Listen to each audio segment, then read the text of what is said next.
በስመ አብ ወወልድ ወመንፈስ ቅዱስ አሐዱ አምላክ አሜን። ስንክሳር ዘወርኀ መጋቢት 3 ቆዚሚስ ሊቀ ጳጳሳት። አንድ አምላክ በሚሆን በአብ በወልድ በመንፈስ ቅዱስ ስም መጋቢት 3 በዚች ቀን በእስክንድርያ ለተሾሙ ሊቃነ ጳጳሳት 58ኛ የሆነው የእስክንድርያ ሊቀ ጳጳሳት ብፁዕ ወቅዱስ አባ ቆዚሚስ አረፈ። ይህም አባት እውነተኛና ንጹሕ፣ የዋህ፣ ርኅራኄው የበዛ የቤተ ክርስቲያንን መጻሕፍትና ትርጓሜያቸው የሚያውቅ ነበር። እግዚአብሔርም በወንጌላዊው ማርቆስ ወንበር ላይ ለሊቀ ጵጵስና ሹመት መረጠው። የግብፅ ንጉሥ መቅትር በነገሰ በ18 ዓመት ሊቀ ጳጳሳት ሆኖ ተሾመ።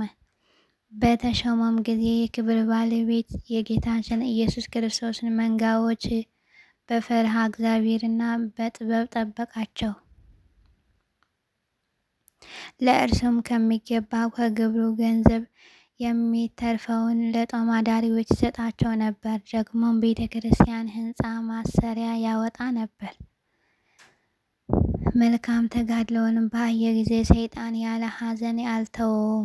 ነገር ግን የሚያሳዝንበት ምክንያት በላዩ አመጣ። ይኸውም እንዲህ ነው። ጴጥሮስ የሚባል ጳጳስ ለኢትዮጵያ አገር ሹም ነበር።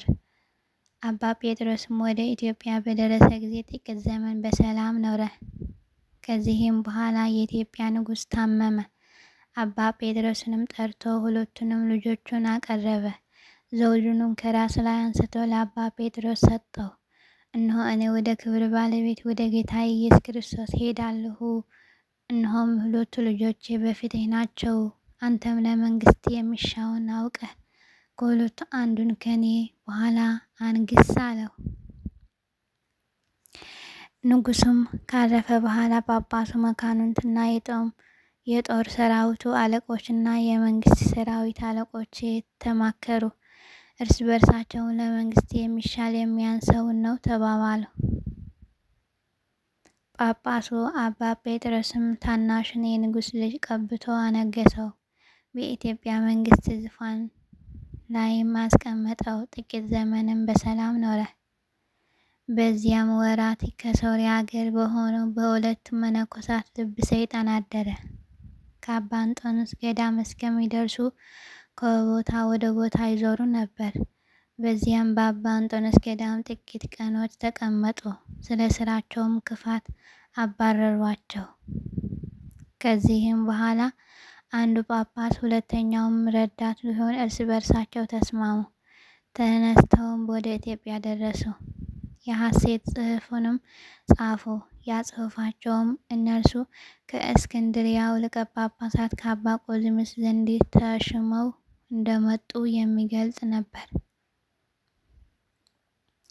በዚያም ጽሑፍም እኛ ያልሾምነውና ወደ እናንተ ያልላክነውን ራሱ ጳጳስ ያደረገ ስሙ ጴጥሮስ የተባለ ሰው ወደ እናንተ እንደመጣ ሰምተናል። እርሱ ሐሰተኛ ነው እንጂ እውነተኛ አይደለም።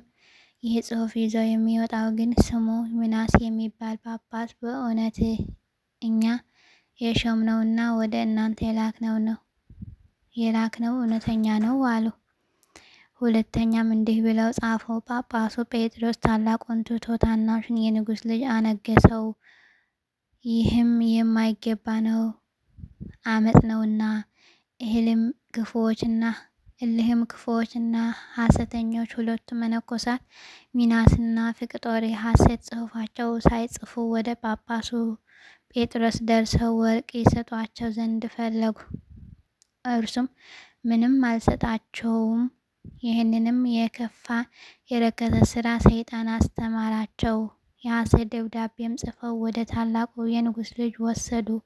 እርሱም ከጥቂት ሰዎች ጋር ለብቻው ይኖር ነበር። እነዚህም የሐሰት ደብዳቤዎች አነበቡለት፣ እጅግም ደስ አለው። ከዚህም በኋላ ብዙ ሰራዊት ሰብስቦ ኤልያን የሐሰት ደብዳቤዎች በፊታቸው አነበበላቸው። ከንጉሡም ወንድሙ ጋራም ጦርነት ገጥሞ ድል አደረገው። ወንድሙንም አሰረው፣ የመንግስትንም ስልጣን ያዘ። እንደዚሁም ጳጳሱን ጴጥሮስ አሰረው፣ በሩቅ አገርም አጋዘው። ያንንም ሐሰተኛ ምናስን በጳጳሱ በጴጥሮስ ፈንታ አስቀመጠው። ከጥቂት ቀንም በኋላ ሐሰተኞች ፍቅጦርና ሚናስ እርስ በርሳቸው ተጣሉ። ፍቅጦርም በመንበረ ጵጵስና ያለውን ገንዘብ ሁሉ ሰርቆ ወደ ግብፅ አገር ሸሽቶ ሄደ። ክብር ይግባውና ጌታችን ኢየሱስ ክርስቶስም ካደው።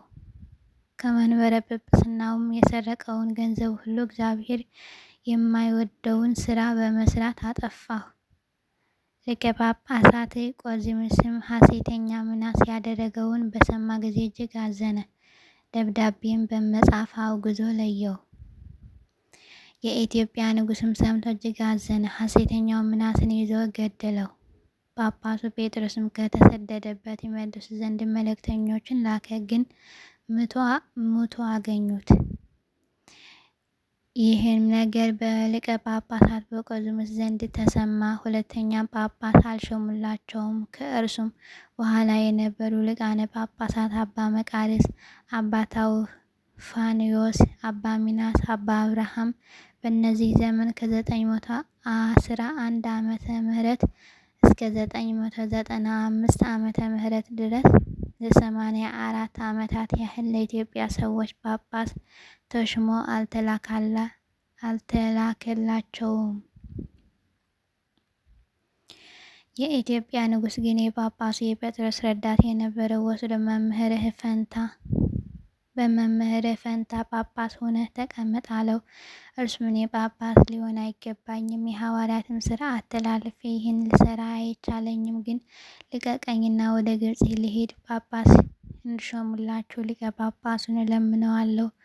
ከዚህም በኋላ ወደ እናንተ እመለሳለሁ እያለ ንጉሥን ማለደው። ንጉሡም ወደ ግብፅ እንዲሄድ አላሰናበተውም። ያለ ውዴታው ወስዶ የጵጵስናው ልብስ አለበሰው እንጂ የጵጵስናውን ስራ እንዲሰራ አደረገው።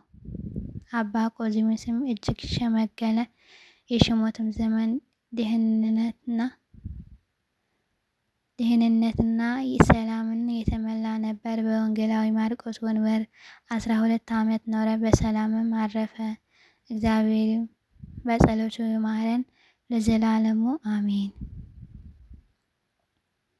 አሪከ ሰላም እብል ሊቀ ጳጳሳት ቆዚማ ስብሐተ ልዑል ዘይቀድስ አምሳለ ክሩቤል በዜማ እንበለ ምክንያት አሃዱ ለገብረ ለብሔረ አግዓዚ እመ ተቀውማ በዚሃ በሲመቱ ለቤተ ክርስቲያን ሰላማ ወለእብሬቱ በሰናይ ፈጸማ። በዚችም ቀን ከፍንዮስ ሀገር የሆነ አባ በሪፎንዮስ አረፈ። በረከቱም ከኛ ጋር ለዘላለሙ ትኑር አሜን። አሪከ ሰላም ለከ በሪፎንዮስ አብ ምሉእ ጥበብ ከመ ማሂቶት ዘአስተርአይከ ለሀገረ ፈንዮስ ህዝበ ለመርአ ስምከ ሀበ ይትገበር ከብካበ ረሰዩን እትረከብ በልብስ ንጹበ። መጋቢት 3 ቀን የሚከበሩ ዓመታዊ ቅዱሳን በዓላት፣ አንደኛ ቅዱስ አባ ቆዝሞስ የእስክንድርያ ሊቀ ጳጳሳት፣ ሁለተኛ አባ በሪፎንዮስ።